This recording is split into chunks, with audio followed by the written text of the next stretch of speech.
Saludos, programas, and welcome. It is Friday night, and that means it's time for the Rampage Cleanup Crew Review.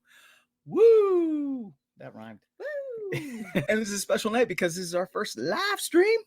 And I am Adolfo the Nerdy Puerto Rican. I am here with... I'm Alice. That's right. And together, we are your plebeian perspective on things. Tonight was Rampage from the Prudential Center over in Newark, New Jersey, where Our backyard, where we did go and see Collision last year. Yes, we did. Yep, we did. However, this Rampage was taped on January 3rd, apparently.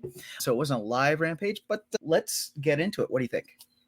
About the show in general? Yep, let's get into it. Oh, it was okay. I was not impressed. This was not like, it was like Friday night. Oh, it's Friday night. I guess it's Friday night. It's the vibe I got for this one. It's Friday. So we started Rampage off with a 6-man tag. We had Mark Briscoe and the Hardys, Matt and Jeff, versus Kip Sabian, the Butcher, and the Blade. As far as intro matches, it was right.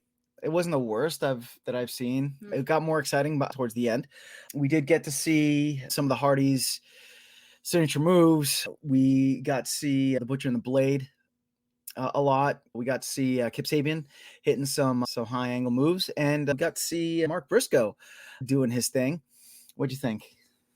Oh, so I didn't like this match. I thought it was boring. I thought everything was really telegraphed. I think there were a couple of botches. It was just overall, the pacing too, it was very slow for me. It wasn't exciting. And the Kens didn't, I don't know, they weren't really putting on a show. I don't know all their names. I'm new at this, whatever. But there's the guy with the leopard and the blonde hair. Yeah, Kip Sabian. Yeah, he's a Ken. So Ken. He's a Ken. He's a Ken. He's good. I've seen him be better than he was tonight. That's fine. And then Camo Pants. I feel like it was really obvious from the beginning that he was just gonna. It was like, oh, he's gonna get the pin. He's gonna get the win. And then, wow, what a surprise! Yeah, Mark Briscoe did. Hello. We're saying hi. Mark Briscoe did get the pin after Jeff Hardy Swanton, followed up by Mark Briscoe Frog Splash on Kip Sabian, and then Mark Briscoe did get the 1-2. I think that was the most exciting part of that match. Yeah. The Frog Splash. Yeah. It was meh, especially compared to a lot of the other Friday Night Rampage beginning matches that we had the last few weeks, I should say. We had Orange Cassidy opening up. We had Orange Cassidy, Trent Beretta. We had Lucha Bros.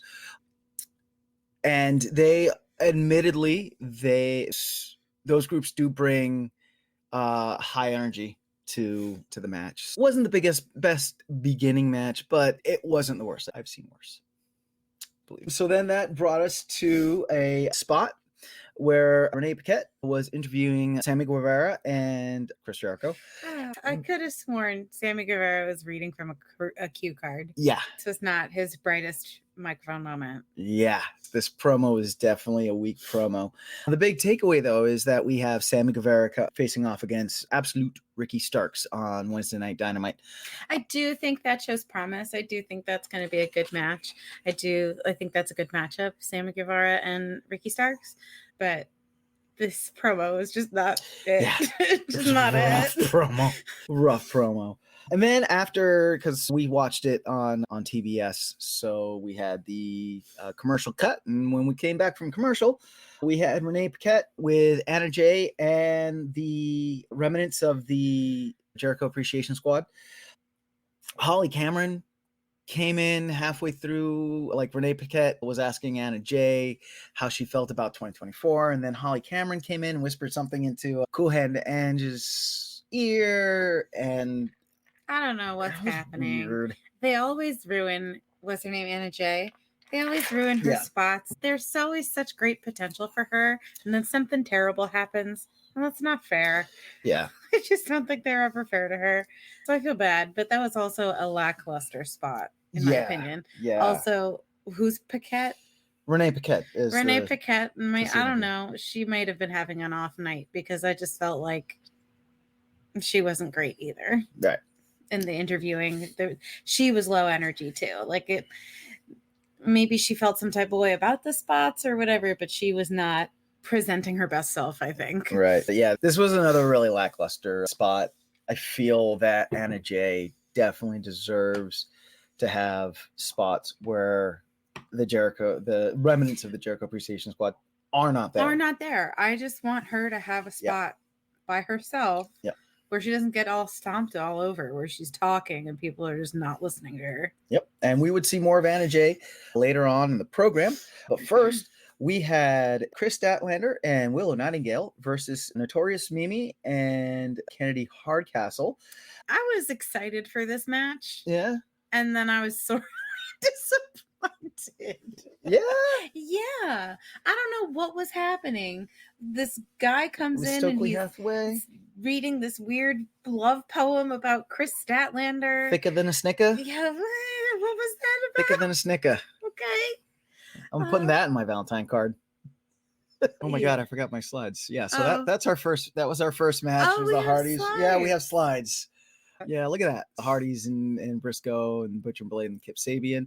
So yeah, so the Willow Nightingale and Chris Statlander. I also I love Chris Statlander. She's great. I think she's a wonderful wrestler. I think she's also really good at like putting over other wrestlers that she fights with. But my heart belongs to Willow Nightingale, right? And so you're allowed to be obsessed with Chris Statlander or whatever, but then give the same energy to Willow. Well, and I think that was part of his shtick, right? But it was like, oh. So this is my question. Do you think that this is setting up some sort of storyline where the guy's name, the dude that made the poem, Stokely Hathaway, do you think that that they might be building a story where he is trying to drive a wedge between Willow and Chris Statlander? If they are, I don't like it. Do you just not like the execution, or do you? The execution is poor, and I don't like that idea. They just became good friends again.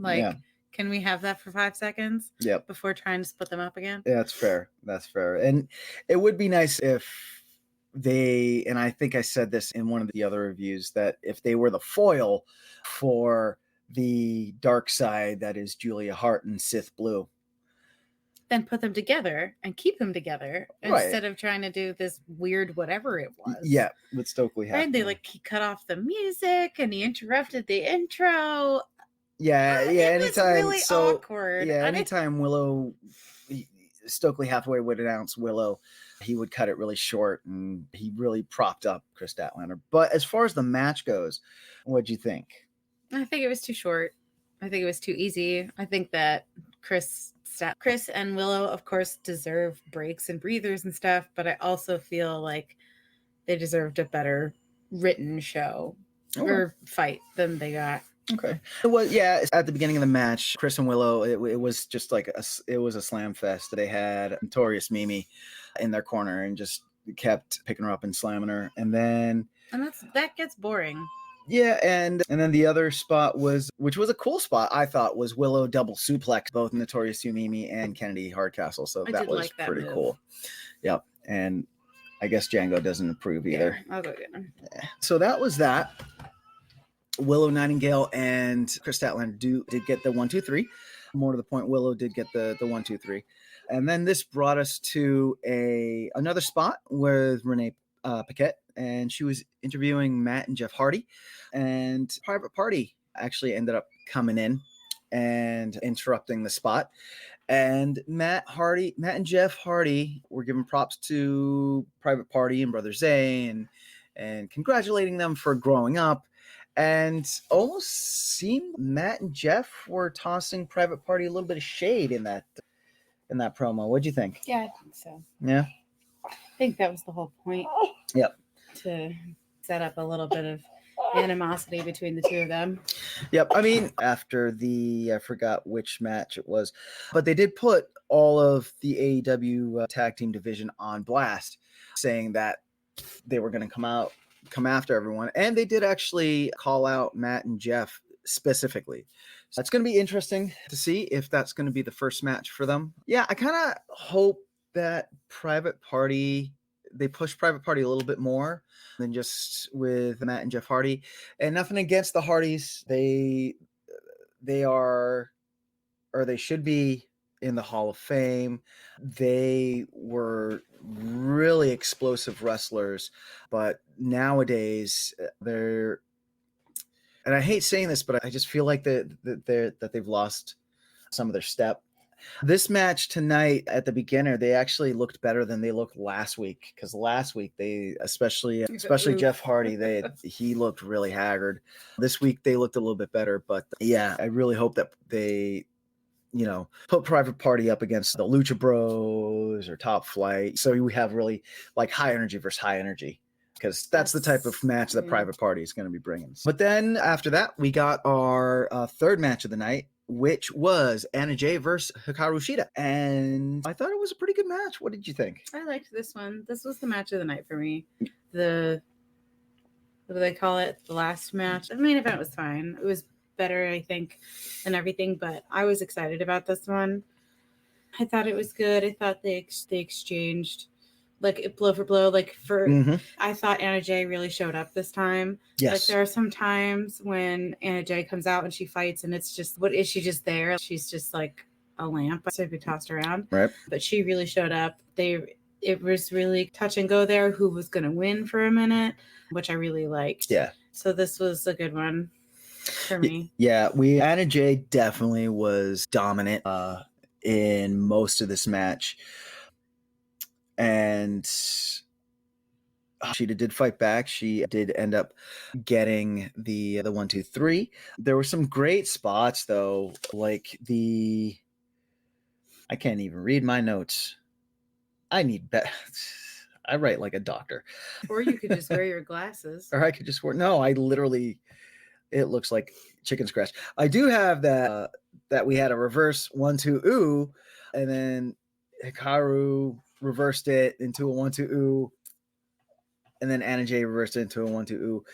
But at any rate, it was a good match. Not really happy that the Jersey crowd didn't really seem into it for as good of a match as it was. Yeah. It's New Jersey. The crowds are meh. Yeah. We live here. I'm born and raised here. I can say that. Yeah. But that was a good match. And then after that, we had another spot where it was Jay Lethal and Sanjay and Double J Jeff Jarrett. And it looks like there's just some dissension in the ranks with the Jeff Jarrett camp. Yes. This, I think, was the best spot of the night. It was exciting. There was tension. There was story building. Everybody was like present, I felt. Right. Whereas in some of the other spots, I was like, hello, is anybody home? Yeah. So this was good, I thought. Yeah. Jeff Jarrett called out Jay Lethal on all the losses that he had been mounting up in recent weeks. And Double J was touting how he had a win against Eddie Kingston in that Texas concession stand fight or whatever, and he had a win here and he had a win there.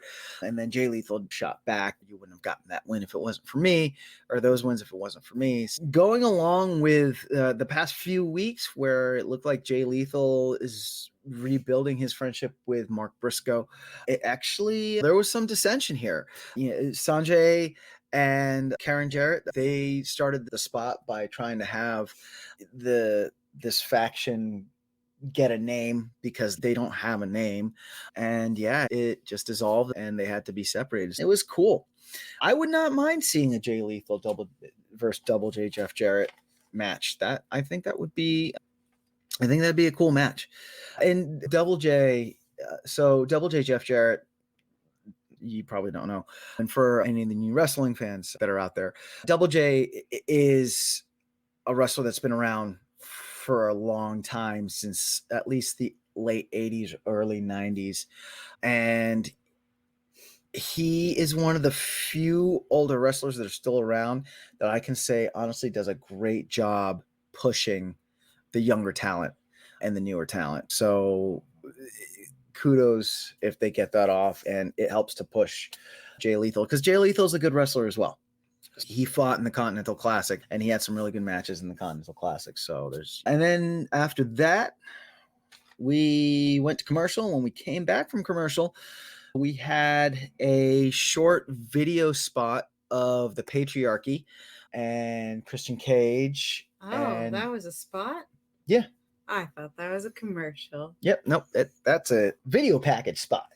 A video package That's spot. what it's called in the biz. All right. Wow. It just made me mad about World's End all over again. I was like, what happened to me? Yep. If you didn't watch World's End, we had Christian Cage versus Adam Copeland. And Adam Copeland, Rated R, superstar. Rated R, superstar. And Adam Copeland did end up getting the pin on Christian Cage and winning the TNT Championship belt, only to have Luchasaurus, aka Killswitch,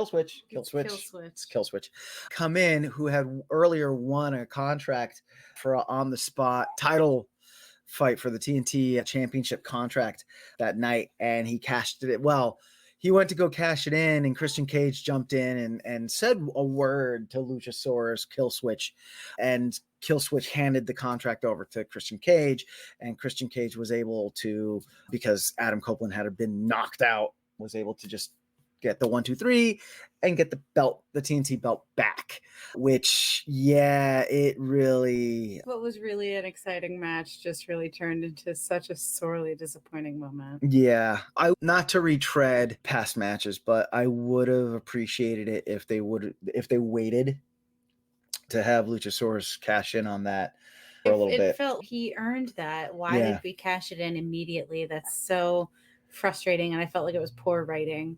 Yeah, and it's really making, in my opinion, it's really making Luchasaurus seem very spineless. Yeah, and like they've been teasing this tension between Christian Cage and the Killswitch ever.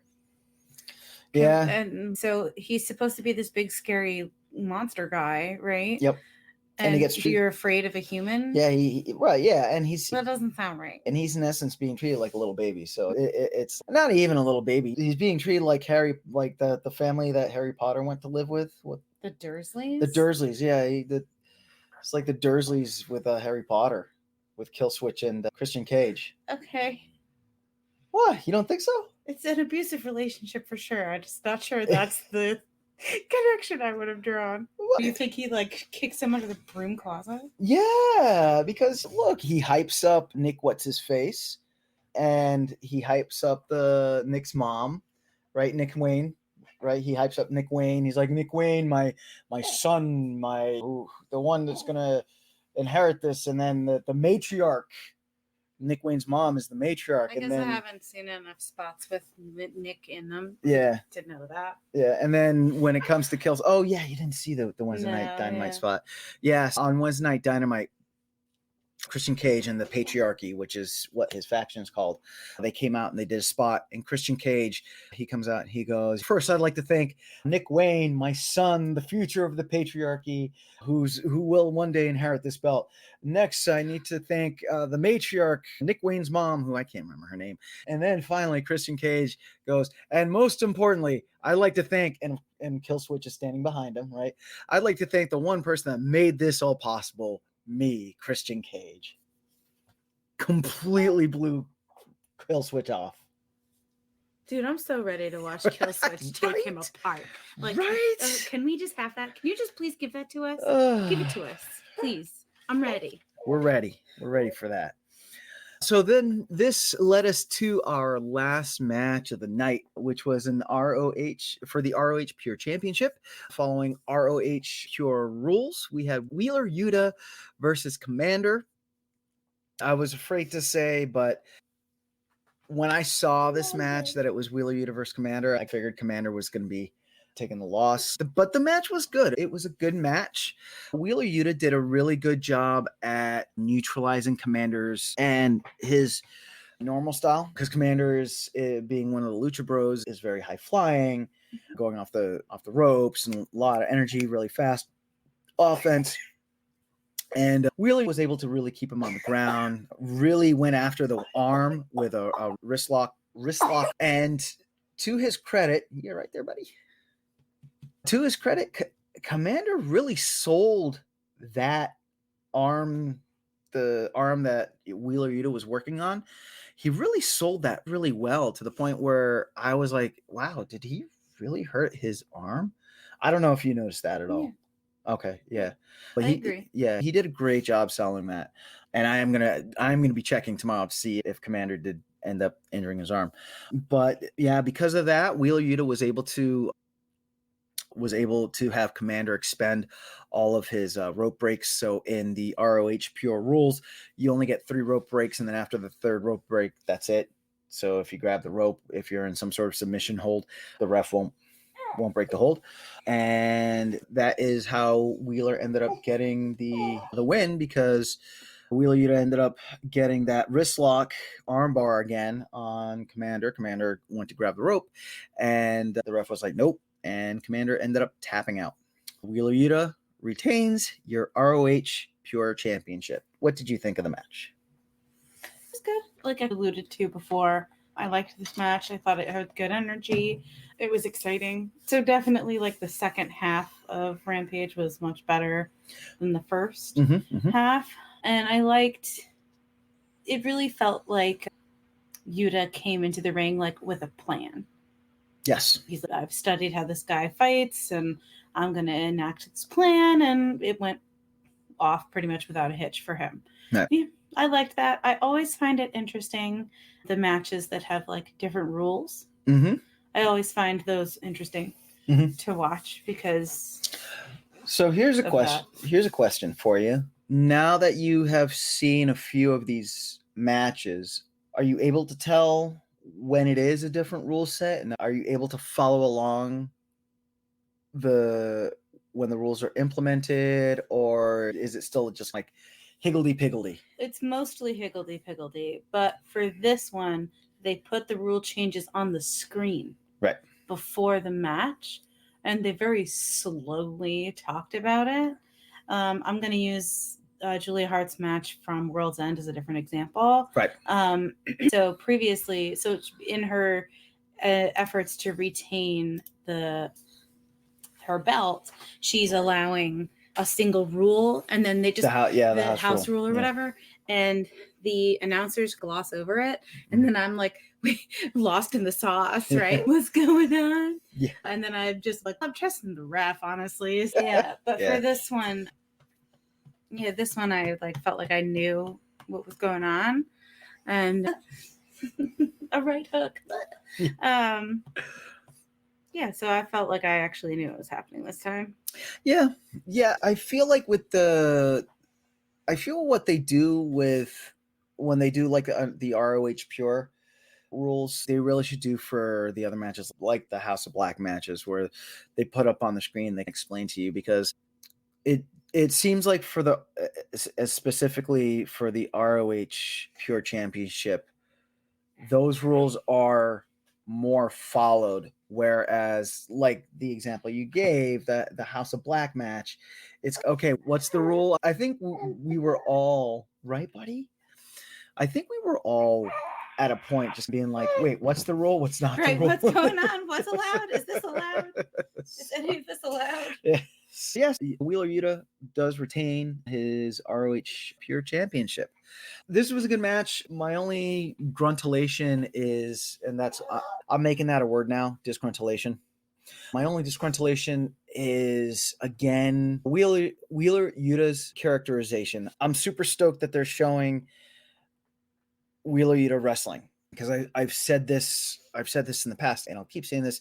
Wheeler Yuta is a good wrestler. I'm frustrated with his characterization, because I feel like they're trying to make him too much of a John Moxley, Bryan Danielson, Claudio Castagnoli clone, being part of the Blackpool Combat Club.